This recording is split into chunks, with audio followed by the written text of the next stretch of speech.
자, 지난 차시에 이어서 188페이지 계속해서 한번 해볼게요. 거기 부양가족연금액 하다 말았죠. 거기 직전까지 했는데, 국민연금 같은 경우에는 그 위에 보시게 되면 가입 기간에 따라서 각각 다르다. 요 부분까지 다 했어요. 그쵸? 그 다음 부양가족연금액. 부양가족연금액은 배우자, 자녀, 부모로서 수급권자와 생계를 유지하는 부양가족연금액은 가족 수당의 성격이다 라는 부분을 알아두시면 되고, 그리고 자녀 같은 경우에는 19세 미만. 그래서 자녀는 19세 미만인 경우가 대상이다. 뭐 배우자는 당연히 대상이고요. 나이하고 상관없이. 근데 부모 같은 경우에도 나이가 있는데 여기는 없으니까 빠져 있으니까 넘어가고, 근데 국민연금은 별도의 크레딧 제도를 두고 있다. 그래서 거기 크레딧 제도에 보면 출산 있고요, 군복무 있고, 실업 크레딧 제도 세 가지가 있다. 출산 크레딧 같은 경우에는 2008년도 1월 1일 이후 2자녀 이상 출산. 요 부분은 자녀 수 갖고 문제가 자주 나옵니다. 그래서 두 명일 경우에는 2008년도 1월 1일 이후에 출생한 자녀, 그러니까 2명 이상일 경우, 2명일 경우에는 거기 보면 12개월, 그 다음에 3자녀일 경우에는 30개월, 4자녀일 경우에 48개월, 5자녀 이상일 경우엔 최대 50개월까지. 요렇게 이제 인정을 해주거든요. 여기 이제 가입 기간 수를 늘려주는 거예요. 가입 기간을 늘려주게 되면 국민연금 수령액이 늘어나니까 그렇게 최장 50개월까지 인정해준다. 그 다음 그 옆에 페이지에 보시게 되면 이거에 대한 비용은 누가 부담한다? 국가. 그래서 출산 크레딧 같은 경우에는 참고로 보면 1.2 곱하기 A 플러스 A 이런 식의 기간이 늘어나요. 그래서 A 플러스 B가 아니고 A 플러스 A의 기간으로 늘어나는데, 이 부분까지는 우리 교재에서는 다루고 있지 않으니까 어쨌든 요거 자녀 수에 따라서. 군복무 크레딧 같은 경우에는요 6개월 인정해줘요. 군에 근무했을 때 군에 근무하게 되면 아무래도 그 국가에 많이 충성을 하는 거니까, 그리고 그런 부분에 대해서 보상 차원에서라도 해주는 거죠. 그래서 노령연금 수령할 때 국가가 전액 부담해준다라는 거고요. 그 다음에 그 밑에 실업 크레딧 같은 경우에는 구직급여를 수급할 때, 그래서 그 밑에 구직급여 12개월까지, 평생 1년에 12개월까지 이렇게 인정을 해주는데, 거기 보시게 되면 바로 밑에 구직급여 수급자가 희망하는 경우 바로 밑에 18세든 60세 미만 실업자, 1개월 이상 납부 이력이 있는 사람. 그래서 그 밑에 보시게 되면 본인도 납부하기는 해요. 본인은 25%, 국가가 75%. 근데 금액이 그렇게 많지 않아요. 국가가 지원하는 금액이 우리 여긴 나와 있지 않지만 47,250원? 그 정도 이제 납부해주고, 그리고 수급 개시 연령. 수급 개시 연령은 그 밑에 보시게 되면 나이에 따라서 다르다라는 부분이니까, 출생 연도에 따라서 다르다. 수급 개시 연령은. 뒤에 페이지에 나와 있으니까 그거는 뒤에서 한번 해볼게요. 그 다음에 4줄 내려가서 보시게 되면 분할연금이라는 게 나와요. 분할연금.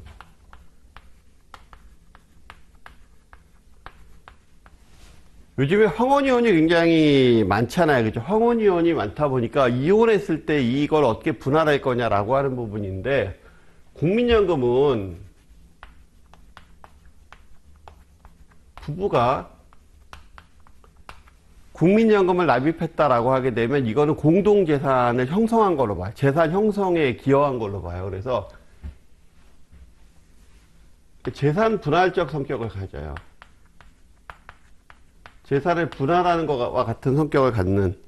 그래서 거기 보시게 되면 배우자에게 연금을 분할하여 지급한다. 이게 분할연금이다. 그 다음에 그 밑에 보시게 되면 또 연금 수급 개시 연령을 늦출 수도 있다. 분할연금도 있고 수급 개시 연령을 늦출 수도 있다라는 거죠. 이런 경우는 어떤 경우냐면 다양한 경우가 있는데 내가 지금 현재 소득이 있는 상황이에요. 그래서 소득이 있게 되면 연금액이 줄어들거든요. 일정 소득 이상이면. 그럼 차라리 미뤄서 타는 경우도 있고요. 또는 좀 미뤄서 타게 되면, 그렇지 않더라도 미뤄서 타게 되면 연금액을 좀 더 줘요. 그래서 거기 보시면 연기연금제도 최대 5년까지. 연금제도는 최대 5년까지 미룰 수 있어요. 여기 이제 연기연금. 그 다음에 조기노령연금은, 연금도 이건 최대 5년까지 또 땡겨서 탈 수 있어요. 이건 미뤄서 탈 수 있고. 이건 그만큼 줄어들겠죠, 연금액이. 이건 그만큼 늘어나고.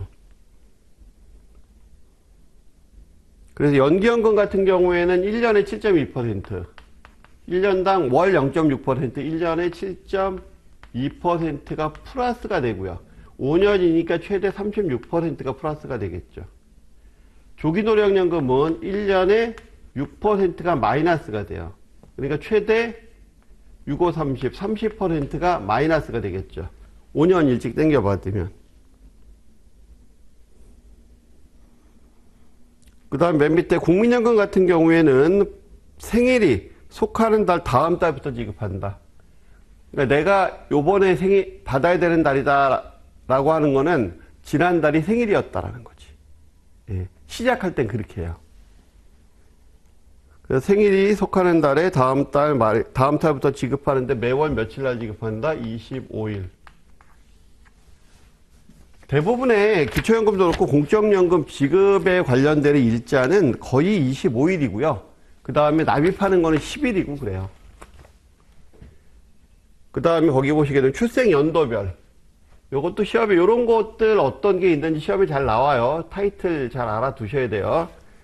그 다음에 국민연금 수급 개시 연령은 요게 되게 쉬워요. 이 표를 기억하시려면 굉장히 당황스러워 하시는데 되게 쉽습니다.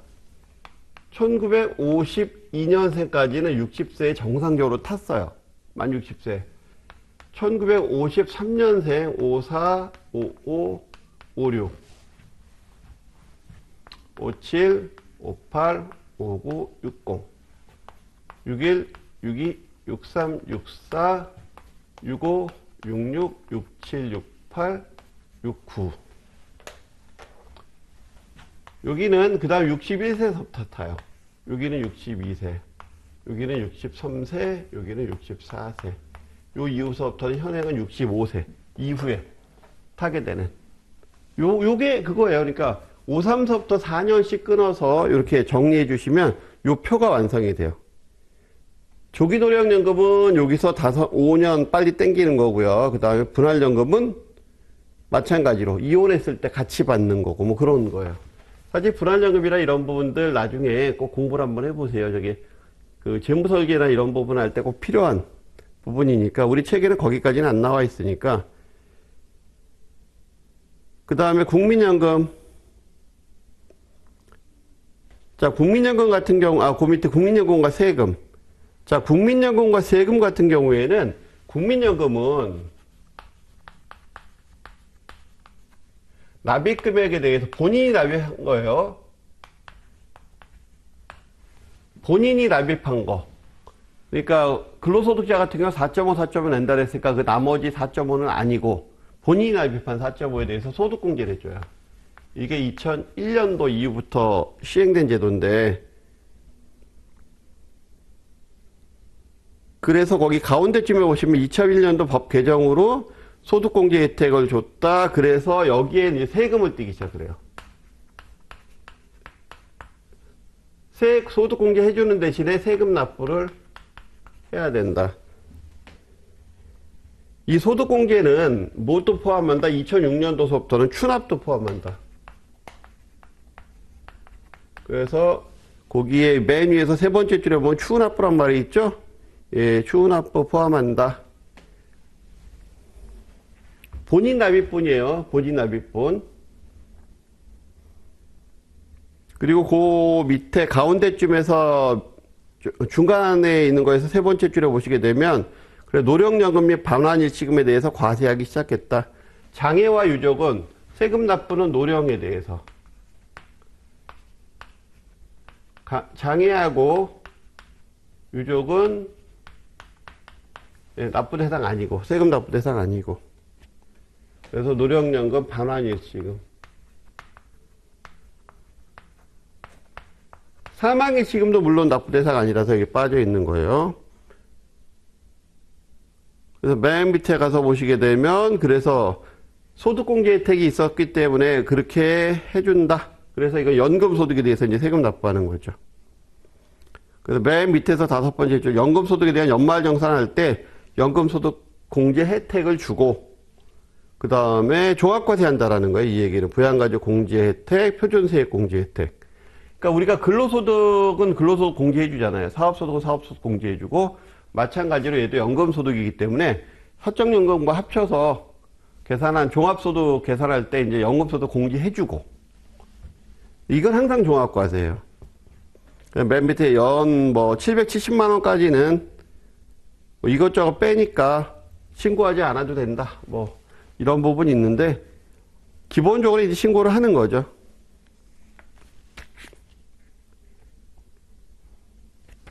그 다음에 그 옆에 보시게 되면 가입자 대출도 가능하다. 그래서 밑에서 두 번째 줄, 위에서 두 번째 줄에 만 60세 이상 수급자에게 대출해 줄 수 있다. 그리고 외국과 사회보장 협정이 있다. 그래서 외국하고 협정을 맺어서 그 나라, 우리나라에서 국민연금 가입하게 하고 그 나라에선 그 나라대로 연금 가입하게 하고, 그럼 만약에 가입했으면 서로 간에 서로 뭐 중복 가입 안 시켜준다든가 뭐 그런 부분들.